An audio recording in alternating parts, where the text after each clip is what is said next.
Today I'm going to share with you how these are related and the two most powerful things that you can eat to prevent a lot of problems with both the liver and the inside of your arteries. Now take a look at this. We have some type of stressor, whether it's smoking, alcohol, drugs, toxins, viruses, bacteria, junk food, sugar, seed oils, refined carbohydrates. These are all triggers. These are stressors that can affect the liver or the blood vessel. Whether you're inhaling some smoke or a toxin, it goes right into the blood supply. Now, if you ingest something, it gets absorbed into the gut, it goes into the bloodstream, and the first thing that's hit is the liver. So the liver gets exposed to a lot of the junk that's in the blood.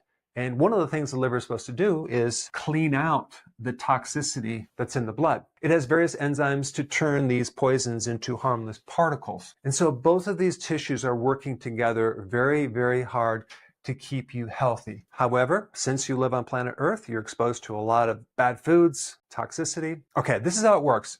You first have one of these triggers right here, and that's called oxidation or oxidative stress. Not enough antioxidants, you get this damage situation, this rusting out, okay? And so we start out with the stressor, and then the body is going to try to heal itself, and it uses the immune system to do that. So the way that the body heals itself is through the immune system by triggering inflammation, and then you have scar tissue. That is a scab. Okay, if this goes on too long, it develops into an advanced fibrosis called cirrhosis. The same thing happens in the artery. We have inflammation and then fibrosis, which is scar tissue. If it continues more, you get more plaquing, and it can actually go deep into the artery and create more inflammation as a never-ending cycle. But you have to realize that cholesterol is not just there to plug up an artery, okay? That cholesterol, most of it is made by your liver because we need cholesterol to build all the membranes of the cells and hormones as well. Testosterone, progesterone, estrogen, and even a hormone called cortisol, which is a stress hormone. But it also makes cell membranes. This is a cell membrane. The inside of a cell looks like this. 25% of the cell membranes, you have cholesterol. And we need the cholesterol to allow this membrane to really work, which line the nervous system, your brain. And cholesterol is not just floating through there. It's transported with a certain shuttle. It's a protein. But if we just step back and look at this whole process, what's really happening is our immune cells are trying to heal or create a scar or a Band-Aid and in the arteries. The problem is when the Band-Aid is too big, it creates a blockage and then you get a heart attack or you might get something broken off that goes into a stroke. And also you get damage within the organ itself. So you get damage in the blood vessel.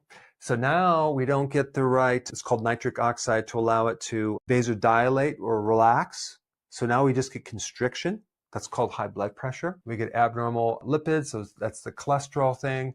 And then we get a high risk of cardiovascular disease. With the liver, we get a diminished ability to get rid of poisons. So now we can't detoxify. The liver can't make antioxidants to protect against this anymore. One of the ways that the body gets rid of excess cholesterol is through the bile ducts. So if you're not able to make enough bile, then the cholesterol kind of backs up through the blood. Also, you get a lack of digestion. You might get gallstones. And then we get to another common problem, which is insulin resistance, okay? Insulin resistance starts in your liver.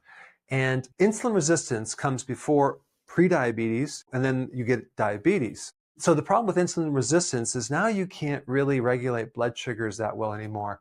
And also the lining of that artery also has insulin resistance as well. And then something else happens. Your liver starts to make sugar itself. So it's really a situation where your blood sugars are high because the liver is creating that situation. Not good. So I just wanted to give you the foundation of these two problems right here.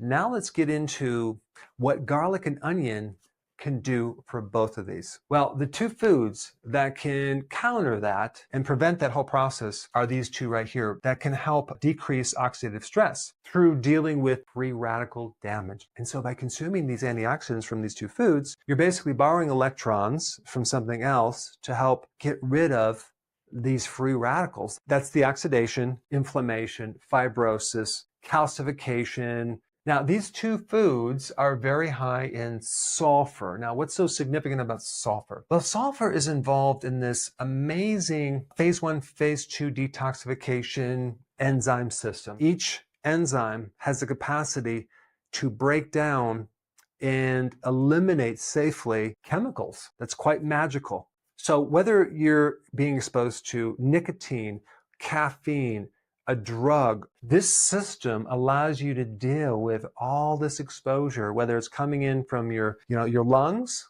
or coming in through the digestion. It's going to end up in the liver, and then you need this system to deal with it. The problem is, if you have a bad liver and it's damaged, then this doesn't work. But these two foods can give you these enzymes to allow this detoxification to happen. Also, sulfur is needed to get rid of inflammation. In fact, if you look at a lot of the other remedies that you can buy at the store for inflammation, they usually have sulfur in there. I wonder why. Also, garlic and onion are natural antimicrobial. So if you were to get sick, for example, with a virus or a bacterial infection, you'd want to take garlic and onion because it's going to help you. It's like they're both natural antibiotics, but without the side effects. They don't harm the good bacteria. They only harm the pathogens. There are actually different defense mechanisms in medicines to heal the plant and protect the plant.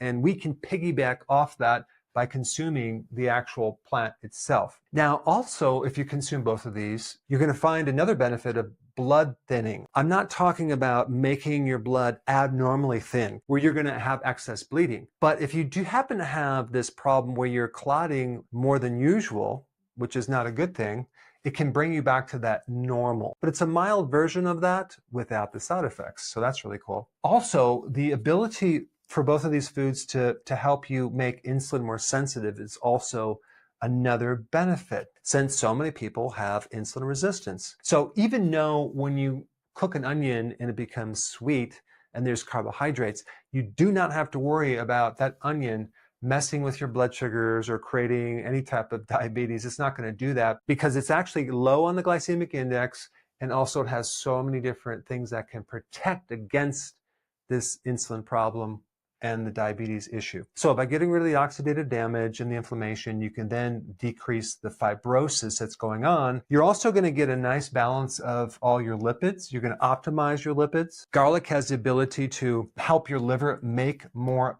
bile for excess cholesterol coming through there, and also to prevent sludge in this area that sometimes can back up and cause pain in your right shoulder through here. And onion has the ability to increase something called nitric oxide and decrease your blood pressure. So this is what both of these foods will do for the liver and the artery. Now let's give you some ideas on how you can include this in your diet. What I want to give you right now is just a creative list of all the different ways that you can consume garlic and onion. You can actually mix it with a stir fry, okay, with vegetables and some meat, whether it's chicken or beef. You can put it in hummus, okay? Hummus normally comes with garlic, but just add some onion in there. Also, anytime you make soup, add the garlic and onion to the soup. Now, one point about garlic and onion, you're going to have the most potent effect if it's fresh, crushing the garlic or chopping the onions. I like to always cook my omelets, my egg omelets, with onions, and then I sprinkle garlic on top. Now, another idea that I use with making omelets is I'll put olives on the omelets.